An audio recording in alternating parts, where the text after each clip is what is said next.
Evening and welcome everyone to this meeting of Cheltenham Borough Council.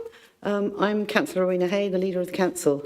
We don't have any members actually here or members of the public anywhere with us today here. However, to those that may be watching on live stream on the meeting, the council's YouTube channel, the recording of the meeting will be held by the council for 4 years.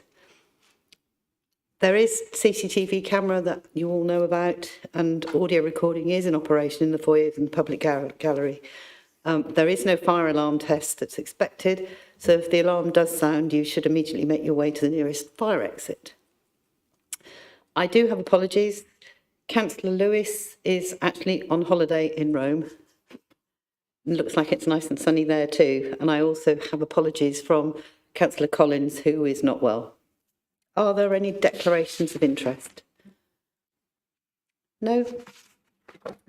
So we've got 3 sets of minutes here from the 18th of February, the 11th of March and the 17th of March. Is there anybody who'd like to make any comments on any of those minutes? No? Could I see a show of hands to approve all 3 of those sets of minutes, please? Thank you very much. We don't have any questions, public questions or member questions today, and we have no referrals from council scrutiny, overview and scrutiny, or any of the other committees, which then leads us straight into the report section. The first report this evening is the Warm Home Social Housing Fund grant bid, which is the report of Councillor Dobie and Councillor Clucas. And I'll look to Councillor Dobie first. Thank you, Leader. I'm, of course, delighted that through the carefully crafted bid from Cheltenham Borough Council, we have now been awarded £3.688 million by the government out of its Warm Home Social Housing Fund Wave 3 pot. Obviously, I recommend CBC accepts this grant from the Department for Energy Security and Net Zero, otherwise known as DESNZ. Currently, 713 out of our CBC stock of 4,677 council homes are not at EPC level D or above, are not above level D. This relatively poor level of energy efficiency is already being tackled. Approximately 100 properties are already in the process of being brought up to standard. And as a result of the recent successful bid, new funding will improve a further 386 properties, moving us significantly closer to our target of all social properties being EPC level C or above by 2030. This ongoing achievement will have multiple benefits, including reducing heat and hence energy demand, reducing energy costs for residents, reducing CO2 and other greenhouse gas emissions, and this is moving us towards our net zero goal, obviously, making the improved properties more beneficial to residents' health, and indeed encouraging the development of relevant green skills development locally. So, I would like to encourage us all to agree between ourselves that we are bequeathing a significant positive legacy beyond the lifetime of Cheltenham Borough Council itself by what we're doing with our homes, bringing them up to standard. So once again, I ask that Cabinet endorses the recommendation that CBC accepts this £3.688 million from DESNZ. Thank you. Thank you, Councillor Dobie. Councillor Clucas. Thank you, Leader. Just a few things to say, following on from what Councillor Dobie has said. We talk about money and we talk about government giving money and we talk about our ability to use it. But what we too often forget is the impact this is going to have on our tenants, on their homes, on their children, on their ability to live a better life, because they will be able to afford to heat their homes, they will be able to afford to feed their children, they will be able to afford to do those things which families love to do, whether that's going to the ice rink at Christmas or whether that's paying for kids to go on a bit of a school visit. All of those things leader, are important to the well-being of our families. So yes to net zero by 2030, 100%. But it's also about 100% for our tenants who are at the core of what we do as a housing authority. We want them to live better, decent lives. We want them to be happy. We want them to know that we care. And so bring in this money to make those changes to their homes that actually are going to make their lives better, make their lives more fulfilling, and give them the opportunity to look around and say, you know what, this isn't bad, is it? And that's what I look forward to hearing. Thank you, Leader. Councillor Jeffries. Thank you, Leader. Yeah, this council's got a long, rich history of how we support our tenants and in their homes. I think going back, colleagues may or may not remember the Decent Homes Standard, which this council ploughed on effectively for our residents.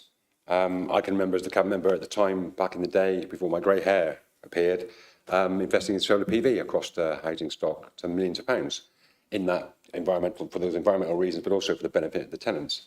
I think it is critical, actually, that we are a forward-thinking council. So whenever government announces something, however poorly funded they may announce, we do take advantage of that for the betterment of our residents and our tenants. So I warmly support this and thank the cabinet members for bringing this report before us. I think it's always a benefit when we can grab some extra money to spend on behalf of our tenants. Thank you, Leader. Councillor Atherstone. Thank you, Leader. I would like to pass on my thanks to Councillor Dobie and the officers for yet again being successful in another bid for what was formerly known as the Social Housing Decarbonisation Fund, now the Warm Homes Fund. It's just great because we were successful in the demonstrator project, we were successful in wave 1, also successful in wave 2.1, and now wave 3, which is just fab. We all know the benefits of having really good energy efficient homes, and the fact that we will have just, I think, about 220 properties left at the end of this wave in 2028, which is a significant achievement, with the properties being mostly the majority C and above, and puts us on track. Hopefully wave 4 will come forward from government, and then we can complete, and all of our homes will be C and above. Brilliant. Well done. I can't see any other member indicating to speak. So could I see a show of hands to approve the recommendations as they're set out? Thank you, everyone. That takes us on to our next report, which is the report of for notification of decisions made by the Community Infrastructure Joint Levy Joint Committee. Quite a mouthful, that one. So the SIL joint committees were established by the partner councils, so Cheltenham, Tewkesbury and Gloucester City. And it's alongside that, the establishment of that SIL joint committee, the partner councils also agreed the pooling of that strategic SIL. And it has been a while in coming to actually get the process in place of and all the rules, if you like, that have to apply to us. But I was really pleased that when we met a month ago, that we were able to, as three authorities, come together to actually discuss that allocation of money. So it is quite a lot of money. We get to decide that between 70 and 80% of that SIL money after there's been administrative costs and, of course, the very important SIL neighbourhood allocations, and some of which goes direct to parishes, but also comes to this council. And we, as members know, we have a group who actually look at that. So for much more localised community infrastructure projects, this one is about the strategic stuff. So you can see in the report that we've allocated 10 million to the Junction 10 scheme, which is hugely important to Cheltenham. Well, it's important to us all as authorities because it affects all of us, but particularly for us in terms of the developments that we've got coming forward in West Cheltenham. The M5 Junction 9, is Ashchurch is slightly behind us, but nevertheless a really important scheme. And £1 million was allocated to that. The mass rapid transit scheme, it is just work in progress really, and we allocated £1 million to that. I'm pleased to say that we awarded £770,424 to the railway enhancement for the Honeybourne cycle path line, which is great. And then the Cheltenham cycle spine, so that's the one that takes us on through to Bishop's Cleeve, got 592,856. And then in Gloucester as well, the Haresfield cycle spine design got £400,000. And those schemes that were not funded in full, because the pot actually wasn't huge to start with. So, but those will be considered as part of the future infrastructure. I don't know why I'm stuttering over that word, but I am. Over the infrastructure fund allocations next time. And the other thing that we did make a decision on as a group was to say that we would allocate a set amount of 15% that would go to the districts to pick up more localised. So still strategic, but still more localised. So that will be a decision that will come forward later. So this isn't for us to debate. It's because the Joint Committee has those powers to make the decisions. But I'm keen that it gets aired with Cabinet, and I know I've shared it with all of you, and we've had discussions around it. So it's for us to note the decisions of that infrastructure levy. I don't think I need to see a show of hands, but would anybody like to comment on those allocations? Councillor Atherstone. Yeah, it was pleasing to see the extension for the cycle path on the Honeybourne line at Cheltenham Spa Railway Station, because I know that's something that our MP Max Wilkinson was campaigning for hard when he was a borough councillor, and to see that there's significant money's being put forward to that is really great. And great news for everyone that likes cycling down the Honeybourne line, because they'll be able to cycle just a little bit further to get to different places in Cheltenham. So that's great. Any other member want to comment? No? Thank you very much. Our next item on the agenda actually is our final item. It's quite a short agenda tonight. So it's the interim collections development policy for 25 to 27, and that's the report of Councillor Horwood. Thank you, Leader. Yes, this is a policy we have to keep up to date, and it's most of the work behind it has been done by our own Richard Gibson, but also Lisa Edgar, who is the Director of Arts and Heritage at the Cheltenham Trust, and most of all by Philippa Turner, who is the really expert senior curator at the Wilson Art Gallery and Museum. So I'd just like to put on record my thanks to all of them, and I'm pleased Richard is in the gallery to hear that. It's a fascinating collection of documents, actually. It catalogues our entire official collection at the Art Gallery and Museum, which is obviously something we hold in trust for the people of Cheltenham. And it just shows what enormous wealth of artefacts and history we hold, and art indeed, we hold on behalf of the people of Cheltenham. There are lots of famous names that crop up, dating back to our predecessor, Charles Conrad Adolphus du Bois de Ferrières, Baron de Ferrières, who was a member of this council and who, in his donation in 1899, created the collection and started the Art Gallery and Museum. But there are donations by the families of Gustav Holst and of Edward Wilson Sr. and Edward Adrian Wilson, who travelled to the Antarctic with Scott. So many of our most famous names feature there. But also just so many items that are of historic and artistic value, including really priceless collections of textiles, of ceramics, particularly Chinese ceramics, and a world-class and really important arts and crafts collection, which many of you will know about.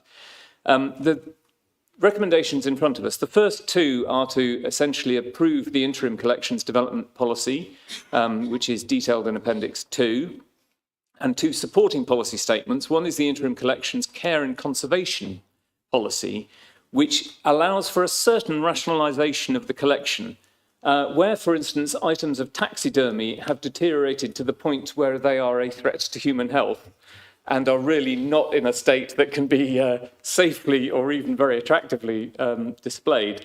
There is a commitment to rationalise that part of the collection and to allow some clearing out of material that really is of not great importance, isn't in very good condition, and has no particular significance to Cheltenham. And I think that is a sensible policy, and it will allow us to move from a position where the Wilson at the moment has in effect a freeze on acquisitions to one where they can start to plan for new acquisitions, which I think would be a really positive thing. The collection documentation policy, also attached as appendices 3 and 4, simply documents some sensible steps to, for instance, not commit to document every single item. So if you have a collection of eggs, you don't have to document every single egg. You can just describe it. If you have a photo album, you don't have to document every single photograph. You just note the album and where it came from and so on. And again, this all seems very sensible, but also looks forward to a future of digitisation when actually there should be much greater public and online accessibility, both for members of the public, but also for serious researchers of history and of the arts and crafts and the various collections there. So these are very good policies. The third recommendation is to endorse a specific section of the collection development policy in relation to archaeology. We have had a policy in combination with Tewkesbury Borough Council in particular, to accept wholesale depositions of archaeological material. That has become quite challenging because the volume is really rather significant. And these depositions aren't particularly of high value. They are of just mass depositions of archaeological material and indeed all the earth that goes with them.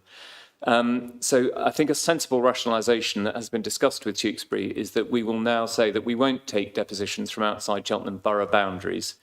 That doesn't prevent us taking any archaeological finds, and there is a slight change to the wording, which the Democratic Services team, I'm told, will already have noted.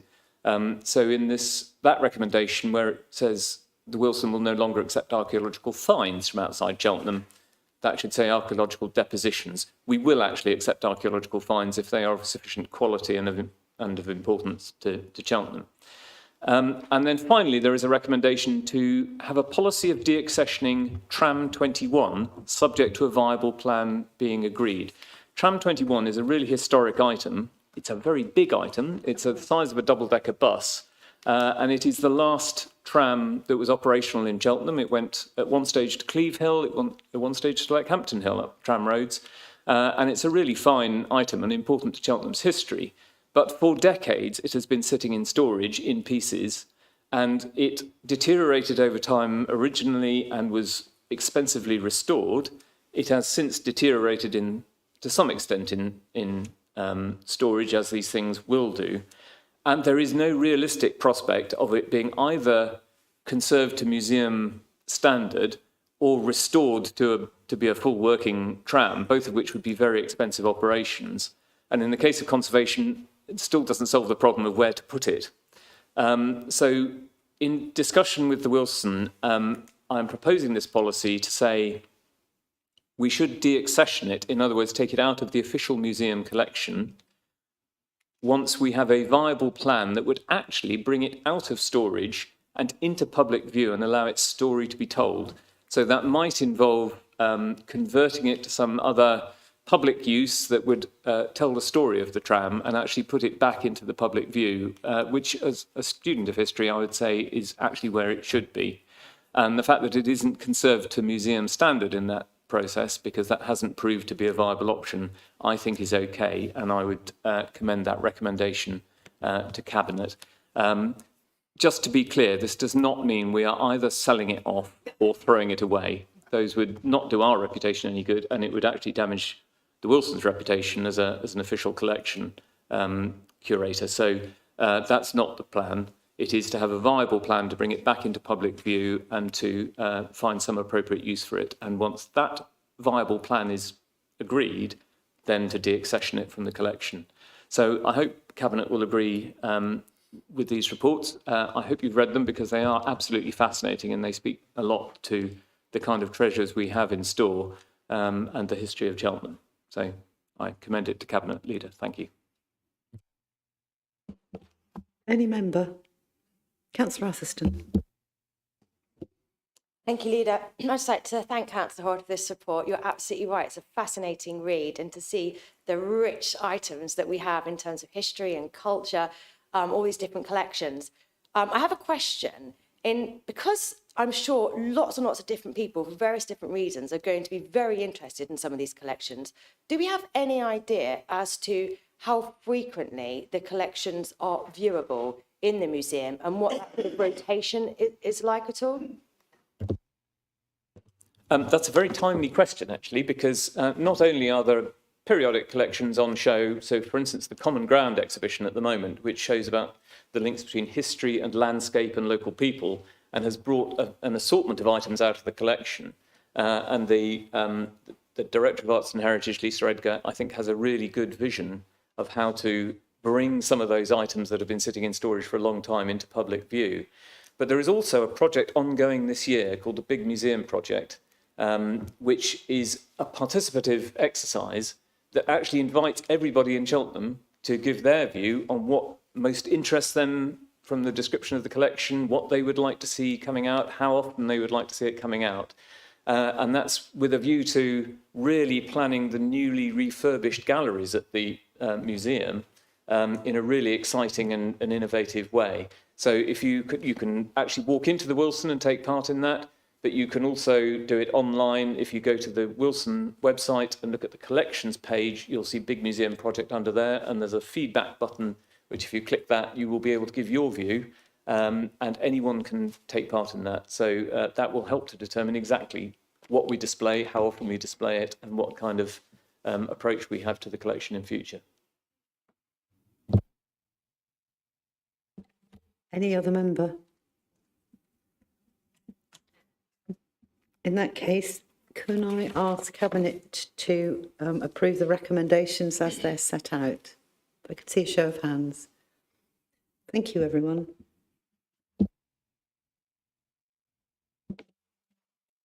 That is the end of the reports for today's Cabinet, which takes us on to the briefing session by members. So if I turn to Councillor Telford. Thank you, Leader. A couple of things from me. I'm sure many residents would have seen, but after much public outcry and pressure from the Civic Society and ourselves at the Borough Council, Gloucester County Council, as the Highways Authority, agreed to an on-site meeting recently to discuss their plan to resurface the promenade. And at that meeting, they agreed to halt that plan and allow stakeholders time to find and discuss alternatives to that. Obviously, originally they wanted to rip up the paving and do a running track, and that obviously had quite a bit of outcry, so they agreed to that halting of that. And it's quite a good opportunity for the County Council to actually collaborate with us and with Cheltenham Bid and with the Civic Society and hopefully the wider public to find a more appropriate solution that respects this heritage in the public realm, while allowing our vibrant markets and events use to continue, because it's really important that they both work together. It's not an either or, it's both. But in greener pastures, today I spent the best part of 4 hours digging holes and planting trees at Burrows Field, alongside our CBC Green Spaces team, volunteers, Mayor Paul Baker and Martin as in his local councillor role rather than his cabinet role. And most of this planting was next to existing hedges there to try and create like a deeper and richer habitat for wildlife and little critters and things like that. So it's a really positive thing that they're doing. It is a bit later in the year than ideal for tree planting, but it was to coincide with High School at Campton's Eco Day. They did this annual Nature Day. So there was lots of classes of children from the school of all the different age groups there coming out, digging holes, planting trees, which is a really positive thing to see, and see them getting involved with our CBC team and learning from our trees officers and our green spaces officers about nature and about why this is important. It was a really good thing to see. So I also want to give a special thank you to Mark Beanie from Leckhampton Rovers for organising this volunteering day, and all the team at the club and what they do for Burrows Field and the local area, because it's another fantastic example of our volunteers groups and friends of groups that work so hard for our green spaces and do such fantastic work. Thank you.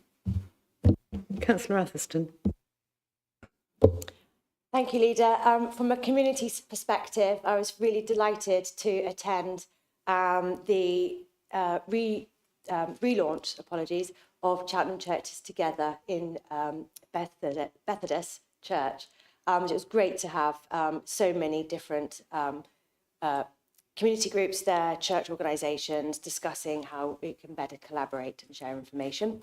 And from a safety perspective, I worked with Councillor David Willingham, who is the Chair of Licensing, writing a letter to Minister for Safeguarding and Violence Against Women and Girls, Jess Phillips, with regards to her having another look at the loophole currently with regards to the licensing of sexual entertainment venues here in Cheltenham. We do suffer with that. So we're looking forward to having a response from her and invited her to Cheltenham to discuss in more detail. Thank you. Councillor Dobie. Councillor Clucas. Councillor Clucas. Thank you, Leader. Following on really from what you've just said, Councillor Atherstone, about the safety of women and girls in our town, I was invited to Strasbourg to the Council of Europe, the Congress of the Council of Europe, a couple of weeks ago, to speak about the safety of women and what we can do, whether in politics or not, to help make women safe in our towns, cities, villages, and across our countries, in fact. And obviously, the Netflix series Adolescence has had an enormous impact on the way people are seeing what's happening to boys and young men. That too has to be looked at seriously, and things have to change there. And that is something only major international organisations like the European Union and the Council of Europe can actually get involved in. European Union on one hand, Council of Europe looking at it from the point of view of human rights and how they're being infringed. And I asked if they could come together. But one of the things that in my speech I was able to do was actually look at what Cheltenham does, because Cheltenham does a huge amount. It helps young people to grow and be safe in their areas. It works with schools, the college and the university. It works with other organisations, and you mentioned Councillor Willingham. And I think of what we have done there with the training for bar and club staff, with the training for bystanders in our town, with a whole host of other things that most other places don't do. And I was able to speak about that at this meeting of Congress. And what was lovely was that Councillor Angie Boys was also there. And she was able then to take part in the debate. So they had Cheltenham coming from both sides, which was fantastic, I thought. And it was a great experience. And I guess this is showy-offy time now. If you want to have a look at it, the LGA has put some of it on their website, so you can actually have a look. And one of the people who was speaking before me was the Grand Duchess of Luxembourg. And she was really interested in what we were doing, seriously, really interested in what we were doing, because she does a lot in relation to the safety of women, particularly Afghan and African women and those from the Far East. But she was very interested in what we do. And I've suggested, no, I didn't suggest, I challenged all of them to come together and begin the process of doing something, of learning from places like this, what you can do, what you can change, and how you can make a difference. Thank you, Leader. Thank you, Councillor Clucas. Councillor Hallwood. Yes, Leader. I've today signed off the final list of health and wellbeing grants. These are funded largely by the fund from the local NHS, which we dispose of in consultation with the NHS and based on good medical evidence of the issues facing Cheltenham, but also from a few other sources as well. And it means that we've upped that 170,000 basic grant up to about £196,000 worth of spending. And we've managed to support some amazing projects. They include Let's Cook with Josie at the Ridge Academy in Wadden, which I know you'll be familiar with, Leader, for £5,000. It includes a brilliant project by the Archie Matthews Trust in collaboration with Gloucestershire College, supporting young men's mental health, picking up the theme that you just mentioned, Councillor Clucas. And they're getting just over £4,000. It includes the Art for All project, which is one of the most successful projects from the last round of these grants, which uses art to tackle isolation for people with mental health conditions, and they're getting £10,000. It includes the Everyman Theatre's Centre Stage Arts for Social Impact in the West of Cheltenham project, and I'm really pleased that we're reaching out to some of the least well-off communities in Cheltenham which face some of the greatest health inequalities. It includes an amazing Young Gloucestershire project, really serious project for young people at risk of exploitation. It includes Cheltenham Festival's community ticketing scheme, 5,000 for Men in Sheds, which is a fantastic and popular project that tackles isolation as well as doing really good, useful, practical stuff.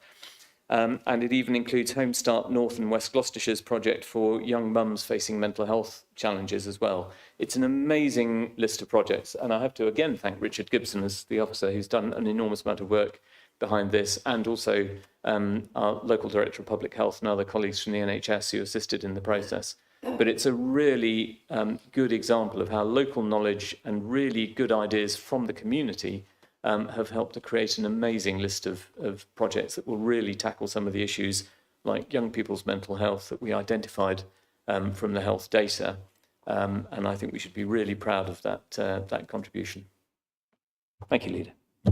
Thank you, Councillor Horwood. Councillor Jeffries. Thank you, Leader. If I did have an update, I'd have forgotten it because my last two Cabinet colleagues just wowed me with such wonderful briefings. Thank you.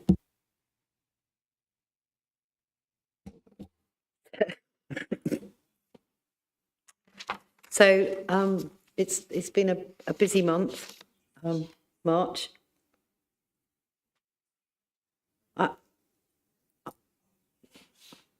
Am I not allowed to give a briefing as leader? I haven't forgotten the decision notices, but I think sometimes I get to say something other than just turning to each of you. I think there's I'm not going to actually run through some of the things that I've been to, but I did go to a very special event on Sunday at the Gloucester Cathedral, because we talk about communities and we talk about people who give of themselves and volunteers. And that's from the residents that live in my ward to those that live in very different circumstances. But it was the annual legal service. I sort of wore two hats there, really. I went as leader of Cheltenham Borough Council because I was invited, but I also went because I'm a magistrate for 37 years, and it's the one time in the year. And the High Sheriff, the last duty of the outgoing High Sheriff was to present an award to the magistrates who all volunteered to do that, of 25 years of mock trials, which is, again, engaging young people in a process and a form of education. It was that was good. So that was really proud of that, because I used to do that. I don't have time. Maybe when I don't do this anymore, I'll have time to go back and do that, because it's great to see, and they use our council chamber. It's great to see all the schools coming together, but more than that, it is all run on a voluntary basis. And then it was the investiture, if you like, or whatever it's called. I can't remember what it's called actually, but of our new High Sheriff, who's well known to Cheltenham, in Julie Kent will be the new High Sheriff for this year. And because what they do is they raise huge amounts of money in different guises and have different charities that they support across Gloucestershire. So whilst it's a very grand event, what comes out of those is, and of course the Martin probably could wax lyrical a little bit in terms of history of where the Chervil comes from and how old it is, and how things have moved on, because it used to be to collect people's tithes. Now it is very much focused on fundraising. So that's one. The other one is that I just want to express my thanks, which I'm sure you will all share and support me in, is to say thank you very much to Martin for his contribution as our cabinet member for two roles within the cabinet, because this will be his last formal cabinet meeting, although he will not be stepping down as cabinet lead or that cabinet role until the 12th of May, when he takes the deputy mayorship. But thank you, Martin, for all your contribution that you've made. We'll miss the history lessons.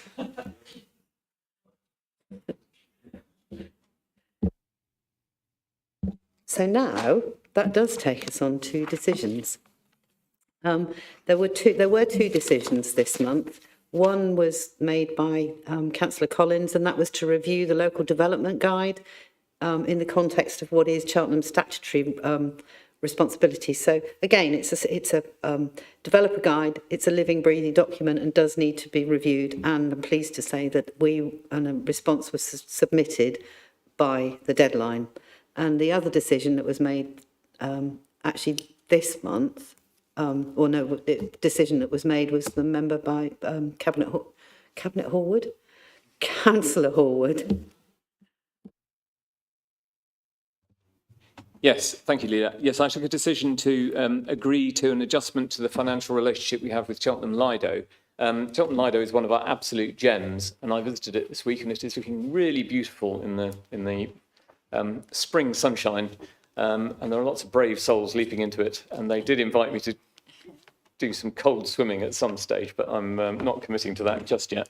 But what we have committed to is to adjust the financial relationship, reflecting the really substantial recent investment, particularly in their car park area, where the arrangement is we take 50% of the income from the car park over a certain threshold, reflecting the increased footprint of the car park. We're going to raise that threshold from 365,000 to 589,000.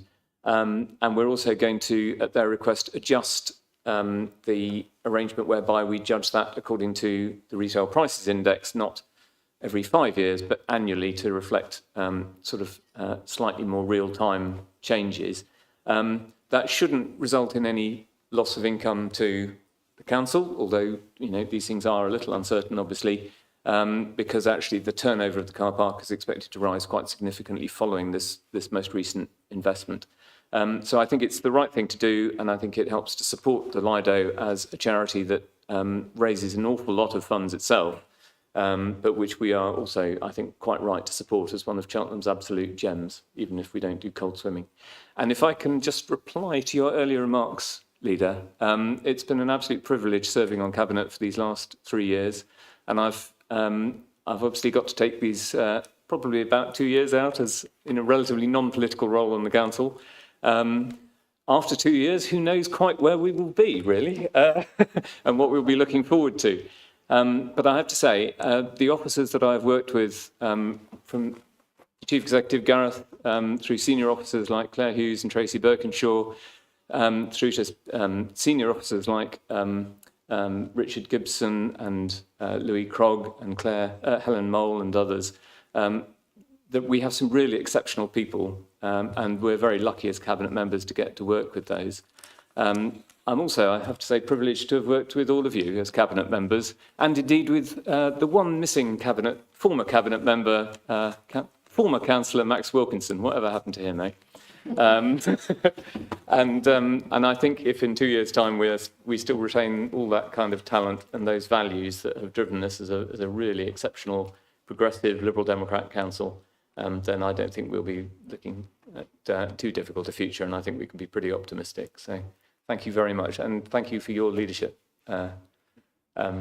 Leader. I think it's been a privilege to serve under you. Thank you.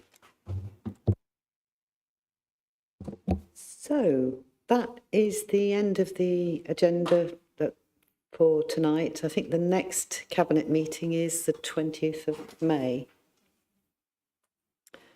So I look forward, well, I'll see you all before then, but that's the meeting officially closed at